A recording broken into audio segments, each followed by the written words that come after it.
Hello दोस्तों, स्वागत है आप लोगों का संपुष्टि मैथमेटिक्स में। और आज का हमारा टॉपिक है सर्कल्स। और सर्कल्स का हम लोग लेक्चर नंबर 2 कर रहे हैं दोस्तों। सर्कल्स का हम लोग लेक्चर नंबर 2 कर रहे हैं, ठीक है। ये हमारा लेक्चर नंबर 2 है और जिसने लेक्चर 1 नहीं देखा वो जाके देख सकता है, ठीक है। ओके, सर्कल्स का लेक्चर नंबर 2 दोस्तों। जैसे कि मैंने लेक्चर नंबर 1 में कहा था कि थ्योरम 10.2 बहुत बारी एग्जाम में आया है। ये हर साल एग्जाम में आता है, चाहे बेसिक एग्जाम हो चाहे स्टैंडर्ड जिसे हम कहते हैं, ठीक है। चाहे बेसिक हो चाहे स्टैंडर्ड हो, दोनों में पूछा जाता है ये थ्योरम। ये थ्योरम बेसिकली क्या कहता है, पहले हम इस बारे में बात करते हैं। अच्छा चलो, हमने एक पहले टेंजेंट के बारे में बात किया था लेक्चर 1 में, ठीक है। तो सपोज एक सर्कल है, एक यहाँ पे सर्कल है दोस्तों। ओके, ये सर्कल थोड़ा अच्छा नहीं होना तो अच्छा बनाने की कोशिश करते हैं। ये हमारा सर्कल है और बाहर किसी पॉइंट मान लो टी से आप 2 टेंजेंट खींच सकते हो यार। 2 ही देखो, बाहर किसी भी पॉइंट से 2 ही टेंजेंट पॉसिबल है। अगर मान लो इसे क्यों कह रहा हूँ और इसे आर कह रहा हूँ, ठीक है। और कोई टेंजेंट आप बना नहीं सकते हो। टी से अगर कोई और लाइन कोशिश करोगे आप करने की तो कहीं और जा रहे हैं, ये कहीं और जा रहा है। इसे आप टेंजेंट नहीं कहते और ना तो इसे कहते हो, ये सेकेंड बन जाएगा। तो बाहर देखो, अगर एक मैं सर्कल बनाऊँ तो बाहर किसी पॉइंट से सिर्फ 2 ही टेंजेंट खींचा जा सकता है। क्लियर है, सिर्फ 2 ही टेंजेंट खींचा जा सकता है। तो यहाँ देखो, तो हमेशा जो टेंजेंट होंगे दोस्तों जो आपने खींचा है, मान लो इसको मैं कह रहा हूँ क्यू और इसको कह रहा हूँ आर, ठीक है। और ये टी है तो हमेशा जो टी क्यू इक्वल होगा टी आर के, यानी दोनों टेंजेंट का लेंथ क्या होगा, इक्वल होगा। दोनों टेंजेंट्स आपस में इक्वल होंगे। या हमें क्वेश्चनों में भी हेल्प करेगा और साथ के साथ एग्जाम में भी बहुत बारी पूछा जाता है, ठीक है। तो चलो पहले इरेज करते हैं सबको, इरेज ऑल। ओके, तो थ्योरम 10.2 क्या कह रहा है, the lengths of tangents drawn from an external point to a circle are equal, ठीक है। कह रहा है देखो, जैसे कोई भी एक्सटर्नल पॉइंट मैंने पी ले लिया और एक सर्कल है जिसका सेंटर क्या है दोस्तों, ओ सेंटर है, ठीक है। सेंटर क्या है, ओ सेंटर है, ठीक है। तो पॉइंट पी से मैंने 2 टेंजेंट खींचा, एक तो मैंने पी क्यू खींचा है और एक मैंने पी आर खींचा है। तो मुझे प्रूफ करना है कि ये दोनों टेंजेंट का लेंथ आपस में इक्वल है। यानी मुझे क्या प्रूफ करना है, मुझे प्रूफ करना है कि पी क्यू और पी आर आपस में क्या है, इक्वल है। और कभी भी थ्योरम प्रूफ करने का एक तरीका होता है और ये 4 नंबर का, 3 नंबर का तो आता है, हो सकता है कि ये 4 नंबर का भी आ जाए, ठीक है। तो पहले तो गिवन लिखो, फिर टू प्रूफ लिखो, फिर आप प्रूफ कैसे कर रहे हो वो लिखना है आपको। हमेशा थ्योरम्स प्रूफ करते टाइम आपको 3 स्टेप से गुजरना होता है। क्लियर है चीज, वरना नंबर कटते हैं आपको, ठीक है। क्योंकि आप यहाँ पढ़ रहे तो आपके नंबर बिल्कुल भी नहीं कटेंगे, आप इस बात की गारंटी है यहाँ पे, ठीक है। चलो दोस्तों स्टार्ट करते हैं, हम यहाँ से स्टार्ट करते हैं लिखना, है ना। तो हमें प्रूफ देखना, प्रूफ कैसे कर रहे हैं हम लोग। पहले तो आप गिवन लिखोगे, ओके। पहले हम दोस्तों गिवन लिखेंगे। गिवन क्या दिया है हमें, देखो ऑलरेडी हमें क्या दिया है, ऑलरेडी हमें एक सर्कल दिया हुआ है, ठीक है, और 2 टेंजेंट दिए हैं एक्सटर्नल पॉइंट से, है ना। वो टेंजेंट्स आपस में इक्वल है वो अलग बात है, वो हमें प्रूफ करना है। पर गिवन क्या है, गिवन है हमारे पास a circle with centre O with centre, clear है, and 2 tangents from an external point,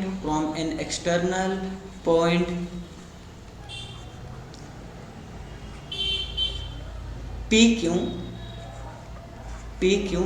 and PR। Clear है दोस्तों, गिवन में बस आप इतना ही लिखेंगे। अब आप लिखेंगे टू प्रूफ, हम अपन को प्रूफ क्या करना है वो टू प्रूफ में लिखना है दोस्तों, है ना। टू प्रूफ में आप लिख दीजिए कि हमें प्रूफ करना है पी क्यू इक्वल है पी आर के, और एग्जामिनर बहुत खुश हो जाएंगे अगर इस तरीके से आप एग्जाम में लिखते हो और पूरे में से पूरा नंबर मिलेगा आपको दोस्तों, ठीक है। लेट्स मूव ऑन, आगे अगले पेज में बढ़ते हैं। अब हम प्रूफ करेंगे टू प्रूफ, अब हम करेंगे इसको प्रूफ। अच्छा देखो दोस्तों, पहली बात तो पी ओ को आपने ज्वाइन किया, आपने पी ओ को क्या किया, ज्वाइन किया। 2 ट्रायंगल बनता हुआ दिख रहा है, यहाँ 2 ट्रायंगल बनता हुआ दिख रहा है। ध्यान से देखो, क्या एंगल पी क्यू ओ और angle P R O right angle होंगे। ऐसा क्यों? क्योंकि आपको पता है कि हमने पिछले लेक्चर में ही पढ़ा था, मान लो एक टेंजेंट है किसी भी सर्कल से जा रहा है, ठीक है, और रेडियस आप पॉइंट ऑफ कांटेक्ट पे ड्रॉ करते हो तो हमेशा 90 डिग्री बनता है ना। थ्योरम 10.1 था दोस्तों, ठीक है, तो यहाँ पे 90 बनेगा हमें पता है, और यहाँ पे 90 बनेगा। क्लियर है ना। तो मुझे एक बात बताओ, मुझे पी क्यू को पी आर के इक्वल प्रूफ करना है। तो दो ट्रायंगल आपको दिख रहे हैं, पी क्यू ओ और पी आर ओ, अगर मैं उनको कॉन्ग्रेंट प्रूफ कर देता हूं तो बाय सीपीसीटी पी क्यू को पी आर के इक्वल प्रूफ कर दूंगा दोस्तों, है ना। चलो, तो दो ट्रायंगल लेंगे, है ना बेटा। इन ट्रायंगल, दो ट्रायंगल कौन कौन से अपने पास, पी क्यू ओ है एक, है ना, अपने पास है P Q O and triangle P R O, P R O, ठीक है। ध्यान दीजिए यहाँ पे आपको पता ही है कि कोई भी तीन चीजें अपन को इक्वल प्रूफ करना होता है ना। कोई भी तो तीन चीजें नहीं, वैसे आपने 9th क्लास में रूल्स पढ़े थे, है ना, कॉन्ग्रुएंसी के, ठीक है। तो लगभग हमें तीन चीजें आपस में इक्वल प्रूफ करना होता है दो ट्रायंगल्स को कॉन्ग्रुएंट प्रूफ करने के लिए, ठीक है। तो मुझे एक बात बताओ, ओ क्यों ओ आर के इक्वल होगा या नहीं होगा? सोचो, ऐसा क्यों? सोच के बताओ, क्या ओ क्यों, वैसे पहले जिक्र पी क्यों आर का हुआ है, तो पी क्यों आर, हाँ ठीक है, ओ क्यों इक्वल होगा ओ आर के। दोस्तों ओ क्यों इक्वल होगा ओ आर के, क्यों? आपको पता लग गया होगा, क्योंकि भैया दोनों क्या चीज़ है, रेडियस ऑफ सर्कल है। रेडियस ऑफ सर्कल आपस में क्या होते हैं, इक्वल होते हैं। वैसे रेडियाई लिख सकते हो, रेडियाई ऑफ सर्कल, ये प्लूरल फॉर्म होता है रेडियाई, ठीक है। और ध्यान दो, और एक और चीज़ है, ध्यान दो, पीओ जो साइड है दोस्तों, पीओ साइड दोनों ट्रायंगल में आ रहा है, तो PO is equal to PO is equal to PO, oh sorry PO लिखना था मैंने गलती से पी क्यों लिख दिया, कोई ना, इरेज कर लेते हैं हम इसे, ओके। तो pen, PO is equal to PO because of common, इसको कहते हैं कॉमन, क्योंकि दोनों ट्रायंगल में है, तो ये तो इक्वल होगा ही ना यार। अब ध्यान दो, angle P Q O equal है angle P Q O equal है एंगल, कौन से एंगल के इक्वल है, एंगल पी आर ओ के इक्वल है, एंगल पी आर ओ के इक्वल है। और क्यों इक्वल है, क्योंकि दोनों 90 डिग्री, आप ये लिख सकते हो, बोथ आर एट 90 डिग्री, ठीक है, क्लियर है। तो क्योंकि तीन चीज़ें आपने प्रूफ कर दी है, तो आप लिखोगे so triangle P Q O congruent to triangle P R O, ठीक है। और रूल कौन सा लिखेंगे दोस्तों आप, यहाँ रूल आप लिखेंगे ऑब्वियस है RHS रूल। RHS क्यों, यहाँ पे कभी भी अगर हम 90 का एंगल यूज होता है तो वहाँ RHS का रूल लगता है, क्लियर RHS रूल। अगर आपने इसे कॉन्ग्रुएंट प्रूफ कर दिया, कॉन्ग्रुएंसी का साइन होता है दोस्तों, अगर आपने कॉन्ग्रुएंट प्रूफ कर दिया तो बाय सीपीसीटी की दो ट्रायंगल्स को यदि आपने कॉन्ग्रुएंट प्रूफ कर दिया तो बाय सीपीसीटी कोई भी दोनों ट्रायंगल में कोरिस्पोंडिंग साइड्स या कोरिस्पोंडिंग एंगल्स को आप इक्वल प्रूफ कर सकते हो। तो पी क्यू का कोरिस्पोंडिंग साइड पी आर है यहाँ पर, है ना, तो आप लिखोगे hence P Q is equal to P R, P Q is equal to P R, तो आप नीचे लिख दोगे हैंस प्रूव। तो दोस्तों आपको मिल गए पूरे नंबर, क्लियर है। चलो मैं दोबारा रिपीट करता हूँ, ठीक है। तो आपने गिवन लिखना है और टू प्रूफ लिखना है, फिर उसके बाद प्रूफ के स्टेप्स लिखने हैं जो प्रूफ करने में आप लगाओगे। तो दोनों ट्रायंगल में आपने देखा कि ओ क्यू ओ आर के इक्वल है, क्यों, रेडियाई ऑफ सर्कल है, पीओ दोनों में था, कॉमन था, और ये दोनों एंगल 90 के थे इसलिए आपस में इक्वल है। तो बाय RHS रूल ये दोनों क्या हो गए, कॉन्ग्रुएंट हो गए दोस्तों। तो इसलिए बाय सीपीसीटी यहाँ आपको लिखना पड़ेगा, बाय सीपीसीटी दोनों क्या हो गए, इक्वल हो गए, क्लियर है। अब हम क्वेश्चंस करेंगे कुछ। अभी तक हमने दो थ्योरम पढ़ा, ठीक है, दोनों थ्योरम पे बेस्ड कुछ क्वेश्चंस करेंगे दोस्तों। मैं आपके लिए कुछ क्वेश्चंस लाया हूँ जो NCERT के ही है, एग्जाम्पल से आपके, ठीक है। तो पहला question, prove that in two concentric circles the code of the larger circle which touches the smaller circle is bisected at the point of contact. तो ये बहुत पिद्दी सा क्वेश्चन है, बस इसे देखिए, कोई नहीं, करना तो पड़ेगा हमें, कर लेते हैं, कोई नहीं।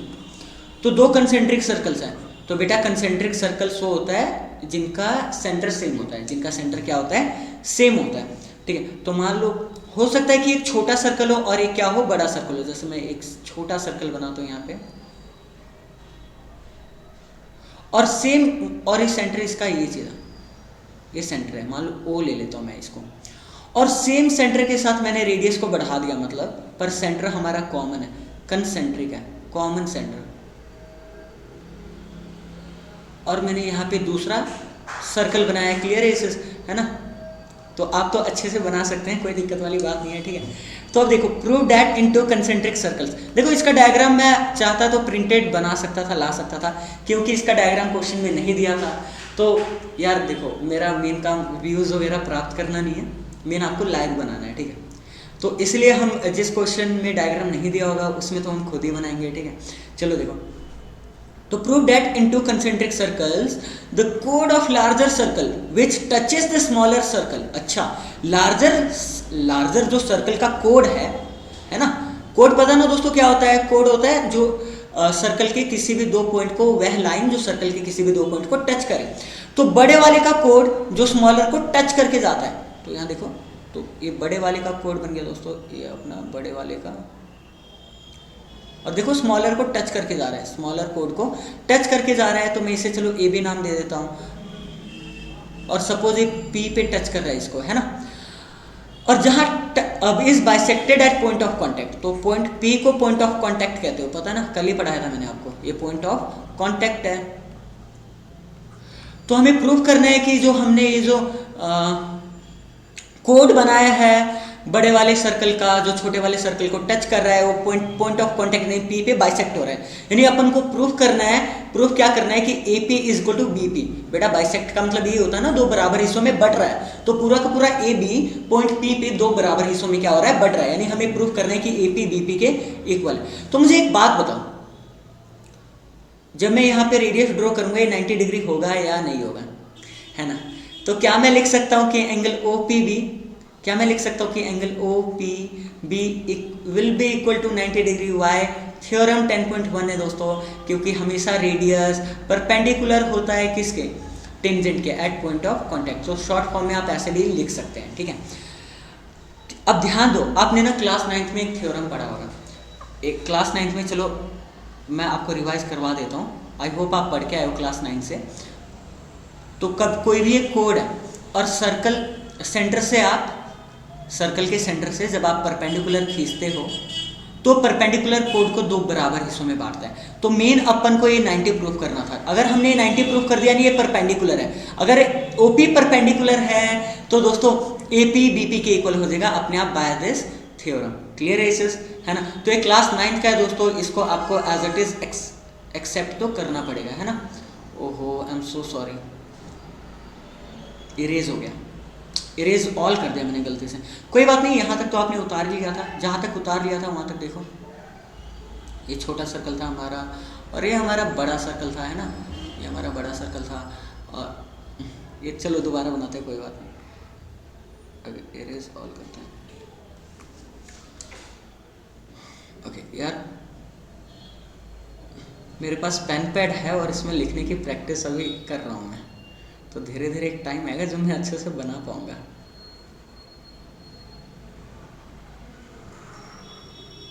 ठीक है, तो सपोज ये जो कोड है मित्रों, इसमें जो कोड है और इसको टच करके जा रहे हैं, पॉइंट ऑफ कांटेक्ट है, ठीक है। तो इसको ए बी नाम दिया था, तो उससे क्या होगा, ए पी इक्वल प्रूफ हो जाएगा बी पी के, ठीक है।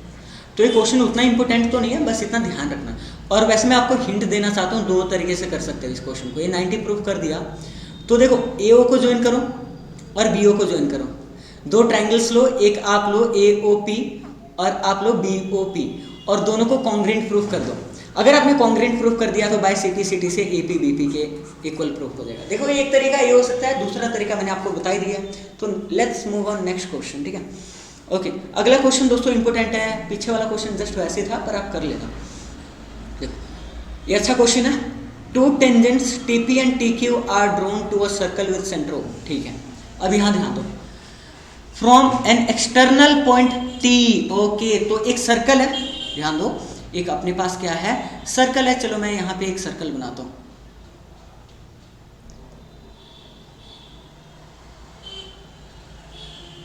ओके। मैंने कोशिश किया कि अच्छा बनाऊं, ठीक है। ओके, तो सेंटर इसका मैं ओके सेंटर ओ दिया हुआ है, ठीक है दोस्तों, इसका सेंटर दिया हुआ है ओ। ओके, क्या हो रहा है, व्हाट्स गोइंग ऑन, 2 मिनट दोस्तों।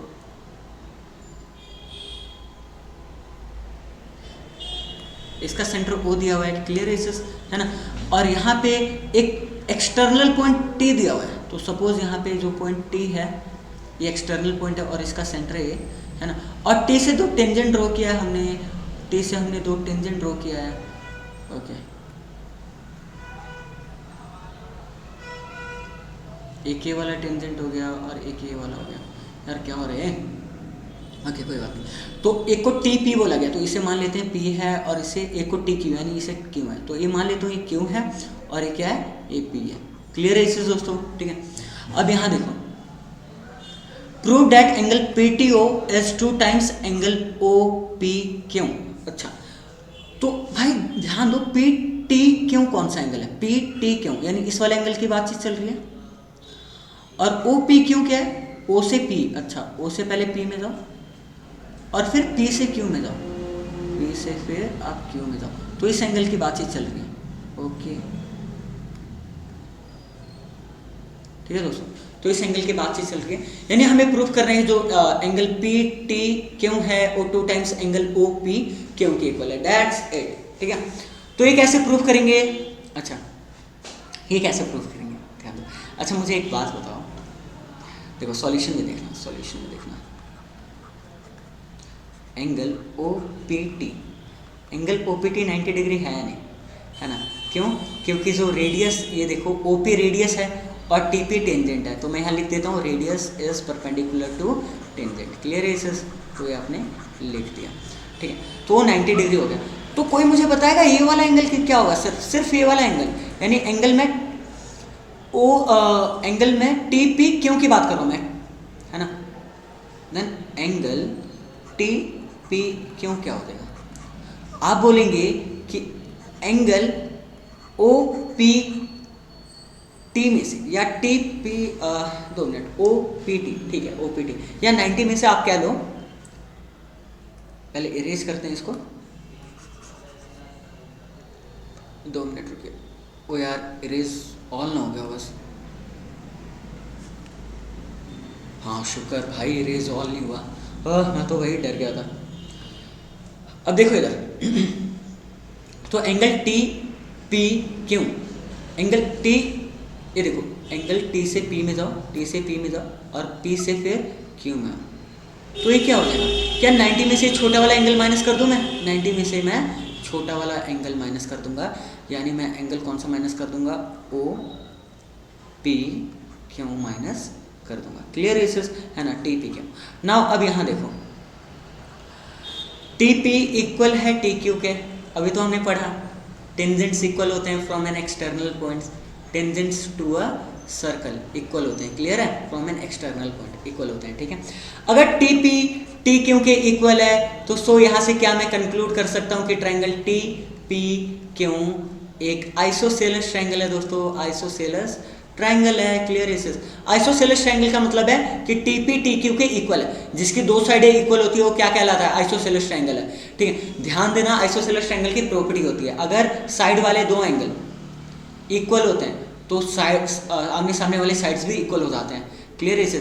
या सिमिलरली अगर साइड्स इक्वल हो तो आमने सामने वाले एंगल्स भी क्या हो जाते हैं, इक्वल हो जाते हैं। अगर ये आइसोसेलेस ट्रायंगल है तो क्या मैं कह सकता हूँ कि एंगल टी क्यू पी की वैल्यू वही है जो एंगल टी पी क्यू की है। तो देखो यहाँ मैंने टी क्यू पी लिखा है, टी से क्यू में गए, क्यू से पी में गए, यानी एंगल इसकी बात कर रहा हूँ।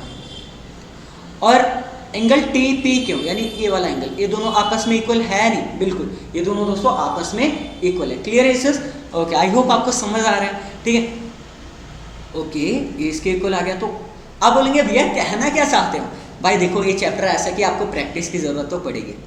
अब देखो मेरे पास एक ट्रायंगल है, now I have a triangle, ठीक है, in triangle T P Q angle sum property लगाओ, यानी अगर क्या मैं कह सकता हूं कि angle P T Q plus angle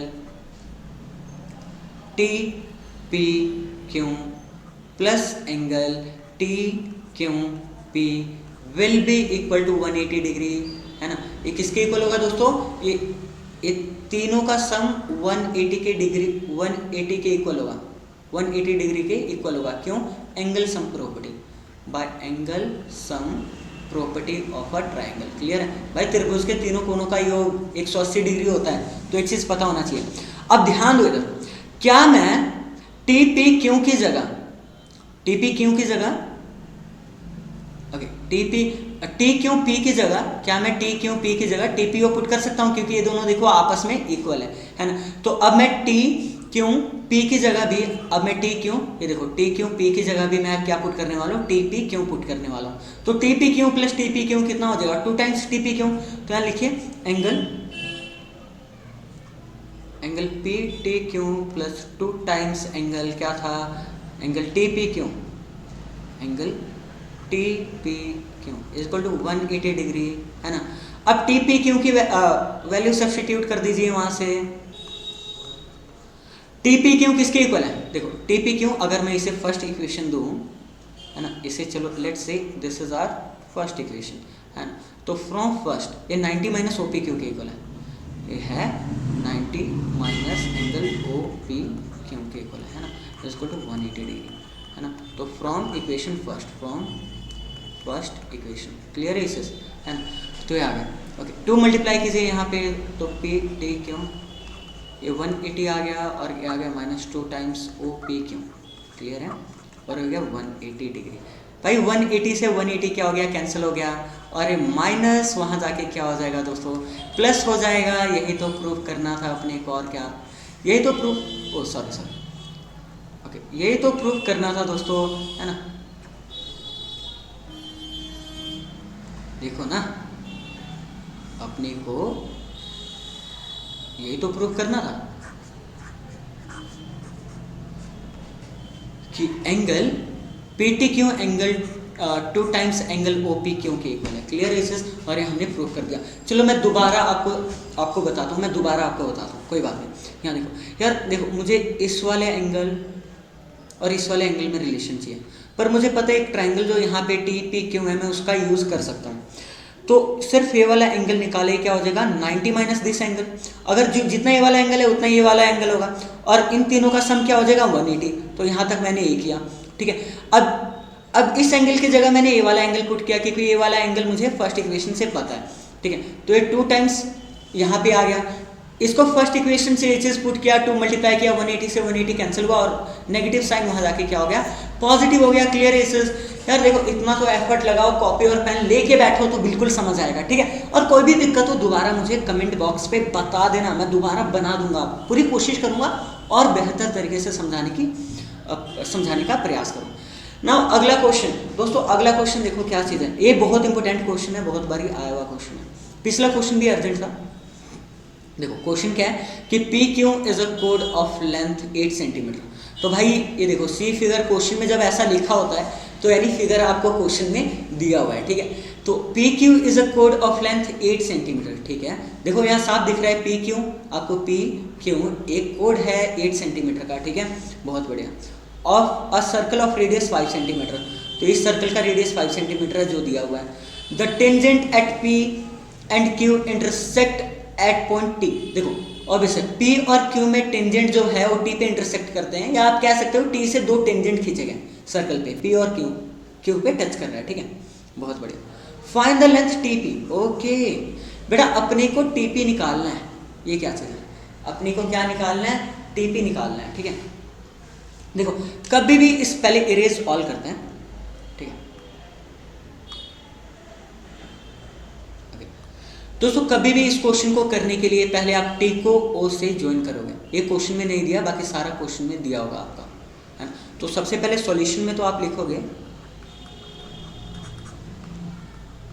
join T O, clear है इसे, आपने टी ओ को क्या किया दोस्तों, ज्वाइन किया, ठीक है। आपको टीपी निकालना है। अच्छा मुझे एक बात बताओ, जितना टीपी होगा उतना टी क्यू होगा, तो मैं लेट कर लेता हूं टीपी एक्स के इक्वल है, और जितना टी पी है उतना टी क्यू है। एक चीज़ आपको पता होना चाहिए, अगर मैं ये एक्स मानता हूँ तो ये भी एक्स हो जाएगा, ये बोलने की जरूरत नहीं है, क्योंकि टेंजेंट्स इक्वल होते हैं। क्लियर है इस चीज़? बहुत बढ़िया, बहुत बढ़िया। अब दोस्तों मुझे यहाँ एक और अजम्पशन करना पड़ेगा। यहाँ पे मुझे टी आर को वाई लेट करना पड़ेगा, क्योंकि बारी बारी टी आर और टी पी लिखना अच्छा लगेगा, तो एक्स वाई लिख देंगे। वैसे ना लेट करो तो भी चलेगा, पर लेट कर लो तो ज़्यादा अच्छा है, ठीक है। तो मैंने टी आर को क्या मान लिया, टी आर को यहाँ मान लिया वाई, और वाई सिर्फ इतना लेंथ है। क्लियर है इस? अच्छा ऐसा क्यों है यार, टोटल 8 है तो ए ऊपर वाला 4 हो जाएगा और नीचे वाला 4 हो जाएगा। ऐसा क्यों मैं आपको बताता हूँ, ठीक है। अच्छा भाई ध्यान से देखो, जो ये सर्कल में जो ट्रायंगल को मैं अलग से बना रहा हूँ, जो टी पी क्यों ये जो ट्रायंगल बना हुआ है ना, टी ये देखो टी पी क्यों जो ट्रायंगल बना हुआ है, और इस सेंटर से एक जो लाइन आ रहा है, ठीक, मुझे पहली बात तो ये बाइसेक्ट करता है। ये किसको बाइसेक्ट करता है? इस एंगल को बाइसेक्ट करता है। ये आप कैसे प्रूफ कर सकते हो यार, ये दोनों ट्रायंगल कॉन्ग्रुएंट होता है आपस में, पहली बात, ठीक है। ये वाला साइड इसके इक्वल है, क्लियर है चीज़, ये वाला साइड इसके इक्वल है, एक कॉमन है, क्लियर, और ये 90 बन रहा है, तो आरएचएस से तो ऐसे प्रूफ हो गया। तो ये वाला एंगल इसके इक्वल है, यानी कहने का मतलब है कि ये परपेंडिकुलर बाइसेक्टर कह सकते हो। तो ध्यान देना, कभी भी आइसोसेलेस ट्रायंगल में जब आप परपेंडिकुलर बाइसेक्टर खींचते हो तो ये एंगल डिवाइड होता है। अगर ये एंगल इक्वल है तो परपेंडिकुलर बाइसेक्टर खींचा है तो अपने आप ये एंगल 90 हो जाता है। तो यहाँ भी ये एंगल क्या हो जाएगा, 90 हो जाएगा, ठीक है। यहाँ भी एंगल क्या हो जाएगा, 90 हो जाएगा। और साथ के साथ जितना ये वाला साइड है उतना ही ये वाला साइड है, जितना ये वाला साइड है उतना ही ये वाला साइड है। नहीं, मैं कह सकता हूँ कि जितना ये वाला साइड पी आर है उतना ही क्या है, आर क्यू है, ठीक है। तो इतना सा आप लिख दोगे, इतना सा आप लिख दोगे, है ना। तो पहले इसको इरेज करते हैं। ओके, तो यहाँ आपको लिखना पड़ेगा कि अगर थोड़ी सी भी दिक्कत आ रही है तो दोबारा आप रिवाइंड करके इस लेक्चर को देख सकते हो, है ना। सो ओके, फिलहाल तो इतना समझो, फिलहाल आप इतना समझो कि पी आर इक्वल होगा, किसके इक्वल होगा, पी आर क्यों आर के इक्वल होगा, और क्योंकि टोटल 8 है तो 4-4 सेंटीमीटर के हो जाएंगे दोनों, क्लियर है सर। और क्योंकि ये राइट एंगल ट्रायंगल बन रहा है तो आप पाइथागोरस थ्योरम लगा के निकाल सकते हो, है ना। तो देखो यार, इन ट्रायंगल पी आर ओ में पाइथागोरस थ्योरम यूज करो। पाइथागोरस थ्योरम आपने यूज किया। पाइथागोरस थ्योरम क्या कहता है कि h square equal to P square plus B square होता है, ठीक है। तो यहाँ पे हाइपोटेन्यूज 5 के इक्वल है, परपेंडिकुलर 4 के इक्वल है, और बेस अपन को आर ओ निकालना है। भाई 25 का स्क्वायर होता है 25, 4 का होता है 16, और 16 यहाँ के माइनस हो जाएगा, है ना। क्योंकि आप क्लास 10th में आ गए तो इतना कैलकुलेशन तो यार आपको आसानी से आता होगा, क्लियर है। तो यहाँ पे क्या हो गया, तो आर ओ का स्क्वायर किसके इक्वल हो गया, 25 माइनस 16 9 के इक्वल हो गया, यानी आर ओ किसके इक्वल हो गया, 3 सेंटीमीटर के इक्वल हो गया। तो आर ओ हो गया 3 सेंटीमीटर, क्लियर है ना। तो अब हम देखो, मेन अपना पर्पस अपन को तो भाई एक्स निकालना, अपने को वाई नहीं निकालना, अपने को एक्स निकालना, क्योंकि एक्स पूछा गया है ना। वाई भी निकालना पड़ सकता है अगर अलग से पूछा हो, ठीक है, पर मेन तो अपन को टीपी निकालना यानी एक्स निकालना है, ठीक है। तो ध्यान दो, हम क्या कर सकते हैं, ओके, हम क्या कर सकते हैं, ओके। तो यहाँ पे एक राइट एंगल ट्रायंगल तो आपको दिख ही गया होगा, ठीक है। यहाँ आपको राइट एंगल ट्रायंगल दिख गया होगा, क्योंकि टेंजेंट और रेडियस है। तो कह सकते हो आप कि ट्रायंगल टी पी ओ एक राइट एंगल ट्रायंगल है, राइट एंगल ट्रायंगल है दोस्तों, ठीक है। और राइट एंगल ट्रायंगल कहाँ बन रहा है, एंगल पी पे राइट एंगल ट्रायंगल बन रहा है। तो क्या आप यहाँ पाइथागोरस थ्योरम लगा सकते हो। तो पाइथागोरस थ्योरम से क्या हो जाएगा, राइट एंगल का सामने वाला हाइपोटेन्यूज होता है, तो एंगल पी का सामने वाला यहाँ पे क्या है, यहाँ पे टी ओ है, यानी टी ओ का स्क्वायर किसके इक्वल होगा, टी ओ का स्क्वायर होगा पी ओ का स्क्वायर प्लस टी पी का स्क्वायर, ठीक है, क्लियर है इसे, पी ओ का स्क्वायर प्लस टी पी का स्क्वायर। और यहाँ देखो, ओके, टी ओ किसके इक्वल है, टी ओ वाई प्लस 3 के इक्वल होगा। यार ध्यान दो, T O T R plus R O के इक्वल होगा। तो टी आर वाई है और आर ओ 3 है, तो वाई प्लस 3, ठीक है। अच्छा पी ओ किसके इक्वल है दोस्तों, पी ओ 5 के इक्वल है, तो 5 का स्क्वायर कर दो इधर, और टी पी किसके इक्वल है, और टी पी ऑब्वियस है एक्स के इक्वल है, तो एक्स का स्क्वायर कर दो, ठीक है। तो यहाँ ओपन कर दो इस चीज़ को, है ना। चलो अगले पेज में ओपन करते हैं। y+3 का होल स्क्वायर जब आप ओपन करेंगे दोस्तों, तो a+b का होल स्क्वायर लगाओ, a का स्क्वायर प्लस b का, 3 का स्क्वायर 9 होता है, प्लस 2ab तो 6y हो जाएगा, और ये किसके इक्वल हो गया, और इक्वल हो गया 5 का स्क्वायर होता है 25, ओके 5 का स्क्वायर होता है 25, और x का स्क्वायर तो x स्क्वायर होगा। क्लियर है। फिलहाल तो मेरे पास y स्क्वायर प्लस 6y और 9 वहाँ जाके माइनस हो जाएगा, यानी 16 दे देगा, बहुत बड़ा, प्लस एक्स स्क्वायर। तो इसे एज अ फर्स्ट इक्वेशन रख लेता हूँ, क्योंकि अब दूसरा स्टेप करते हैं, हम लोग देखते हैं और हम क्या कर सकते हैं इस ट्रायंगल में, ठीक है। तो एक तो हमने ये चीज़ किया, ठीक है, एक हमने टी पी और राइट एंगल ट्रायंगल लिया दोस्तों, ठीक है, और एक और राइट एंगल ट्रायंगल ढूंढो और मुझे बताओ, पहले पॉज करके बताओ और फिर मैं आपको बताता हूँ अभी। तो एक तो टी ओ पी हो गया राइट एंगल ट्रायंगल, ठीक है, बिल्कुल। एक और हो गया, एक और ध्यान दो जिसमें एक्स और वाई आ रहा है, ठीक है। एक हो गया टी से पी में गए और पी से आर में गए और आर से टी में गए, तो साफ दिख रहा है आपको ये वाला ट्रायंगल, इस वाले ट्रायंगल की बात कर रहा हूँ मैं, ट्रायंगल टी पी आर की बात कर रहा हूँ, क्योंकि यहाँ भी आप पाइथागोरस थ्योरम लगा सकते हो क्योंकि 90 का एंगल है ना। तो इन ट्रायंगल टी पी आर, है ना। अब देखो इन triangle T P R, again आपने पाइथागोरस थ्योरम लगा दिया दोस्तों। तो पाइथागोरस थ्योरम में एक्स स्क्वायर, तो टी पी आर में एंगल 90 यहाँ बन रहा है, तो इसका सामने वाला क्या है, टी पी है, 90 एंगल का सामने वाला एच होता है, तो ये टी पी का स्क्वायर हो गया is equal to P R square plus R T square, P R square